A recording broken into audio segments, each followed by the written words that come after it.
Hello friends, अस्सलाम वालेकुम। कैसे हैं आप लोग? उम्मीद करती हूँ आप लोग ठीक होंगे। आज मैं अपने नए टॉपिक कानूनी राय के बारे में नए टॉपिक के साथ हाज़िर हूँ। उसमें है कि इसमें है कानूनी तहवील से नाबालिग का अगवा। जब हम लोग अदालत में केसेस करते हैं तो हमें बहुत से ऐसे लॉ पॉइंट्स और ऐसे बातें देखने को मिलती हैं जो हमने उसको ऑब्ज़र्व भी नहीं किया होता कि ये ऐसा भी हो सकता है। फिर जब न्यायिक नुक्ता नज़र अदालत में आता है तो उसके उसके उसमें भी ये होता है कि हमें पॉइंट ऑफ व्यू मिलते हैं, हमें उसके बारे में ज़्यादा वो तहकीकात वगैरह वो होती है, हमें मिल जाती हैं, कुछ लॉ पॉइंट्स मिलते हैं, कुछ अदालत से हमें सीखने का मिलता है। इसमें जब एक केस के बारे में एक कानूनी केस था जो अदालत में आया और उसमें कानूनी तहवील से नाबालिग का अगवा था, जिसमें आपको पता है कि जब शादी के बाद माँ बाप का जो मियाँ बीवी का एक ताल्लुक होता है वो बहुत नाजुक सा होता है। जब अगर इनमें अगर अच्छे ज़िंदगी ज़िंदगी अच्छी हो तो वो लोग खुशगवार ज़िंदगी गुजारते हैं, मगर थोड़ी सी इनमें अगर कोई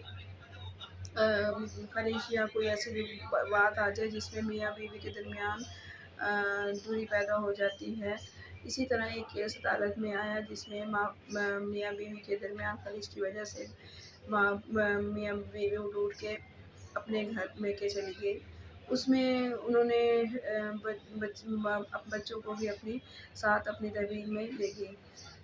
दूसरी तरफ जो बीमार था वो उसका भाई एक वकील था और उसने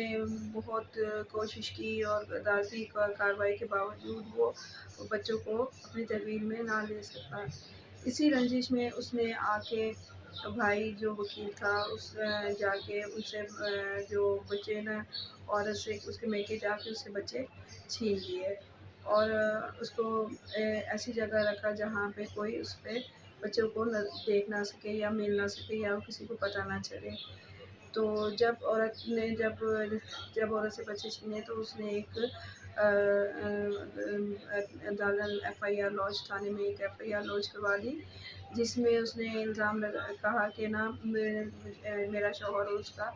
भाई जो कि एक वकालत के लिहाज से वकील है, उसने गन पॉइंट पे मेरे बच्चे मुझसे छीन लिए, जो कि अभी तक उसकी तहवील में है और वो मुझे देना नहीं चाहता। उसने ये जो कार्रवाई 491 के तहत की। अदालत ने जब वो केस अदालत में आया तो सीपीओ और ये लोग अदालत ने फिर एसएचओ और सीपीओ और सीसीपीओ को कहा कि आप बच्चों को बरामदगी करवाएं, चाहे जहाँ से मर्ज़ी हो सके। तो उन्होंने ये इक़दाम तो अदालत का अच्छा था क्योंकि बच्चे उसी की तहवील में थे। इस तरह ये जो कार्रवाई थी एक वकील के उसमें और उसके भाई में, जो पिटिशनर था उसका भाई जो बच्चों का वालिद था, अगर वो 361 क्योंकि वो वालिद जो है बतौर एक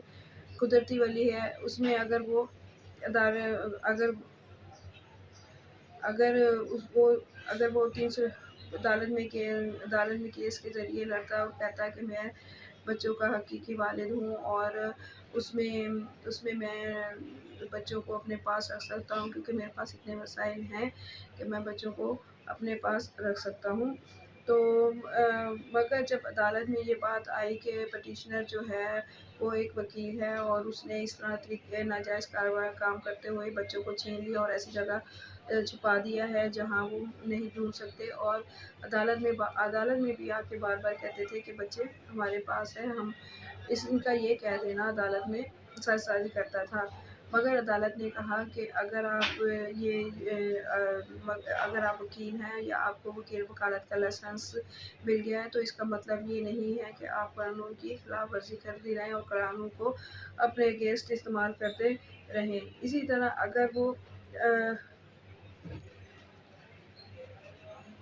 तरह वो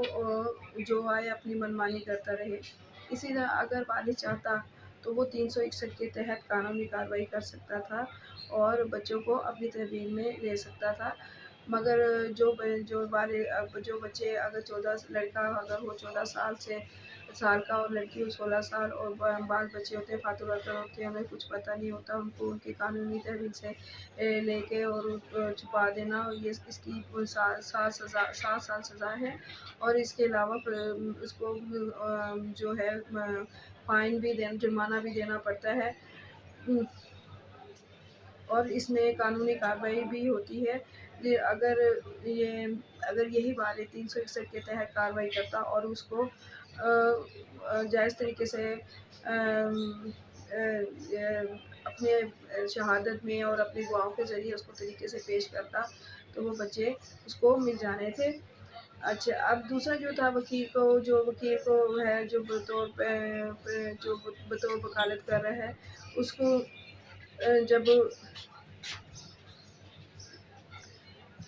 اس میں عدالت میں اس کو کہا گیا کہ نا جو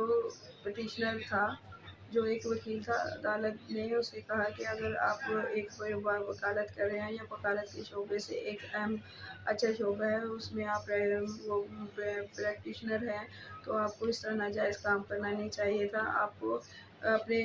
ڈگری اور یہ لائسنس کا غلط استعمال نہیں کرنا چاہیے تھا۔ تو اسی طرح جب انہوں نے درخواست وغیرہ دی یا ان کی درخواست پٹیشنر کی طرف سے دی، تو وہ ان کی درخواست جو ہے عدالت نے خارج کر دی۔ عدالت نے کہا اگر آپ نے بچوں کو حسب بھیجا اور FIR میں رکھا، اور FIR بھی آپ کے خلاف ہے، مگر پھر بھی آپ ہمارے آرڈر سے مطمئن نہیں ہیں، تو آپ آگے جا کے اس کی کارروائی کر سکتے ہیں۔ مین وائل کہ یہ جب ایک بچہ لڑکی جب 14 سال، لڑکا اگر 14 سال کا ہے اور لڑکی اگر 16 سال کی ہے، اور اس کو یا ایک فاتو ورکر جو بات کو سمجھ نہیں سکتا، اس کو اس کے والد کی تحویل، یہ والد یا والدہ کی تحویل سے لے جانا، یہ قانونی گن پوائنٹ پہ رکھنا اور اسے کسی ایسی جگہ رکھنا جہاں کسی کو پتہ نہ لگے، یہ قانونی جرم ہے اور اس کی سزا 7 سال ہے، جو کہ اس کے ساتھ اگر عدالت چاہے تو اس کے ساتھ فائن بھی لگا سکتی ہے۔ امید کرتی ہوں آپ کو آج کا میرا لیکچر پسند آیا ہوگا۔ اگر آپ کو کسی بھی لا کے بارے میں معلومات چاہیے تو پلیز آپ مجھ سے رابطہ کر سکتے ہیں۔ بہت شکریہ، السلام علیکم۔